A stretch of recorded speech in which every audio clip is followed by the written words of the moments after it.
Sir ඌ තමයි කොටියගොඩ real කොටියා. ඌ පිස්තෝලේ එළියට ඇදලා අරන් කාට හරි වෙඩි තියන්න නැතුව ඇතුළට දාගත්තා නම් මේ තමයි ඒ පළවෙනි වතාව. එකපාරක් මොස්කඩේ ටෙන්ඩර් එක ගන්න ගියපු අපේ සෙට් එක මොකක් ගහලා මැරුවේ සර්. ඉතින් ඌ අපි ළඟට ගන්න ඕනේ.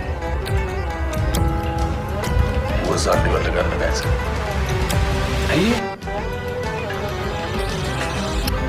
ඌ නියම කෙලින් මිනිහෙක් සර්. අනිත් එක උට යන්න එන්න තැනක් නැහැ.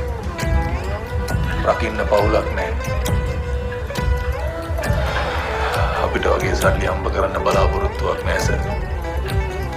ඕක ඇවිල්ලා පත්මකි වෙඩිල්ල. ඕක ඇවිල්ලා රියල් ගුස්ති මැෂිමක්. පත්මකි කිව්වොත් ඕක ඕනේ කුඩේලි වෙනකන් ගහයි සර්.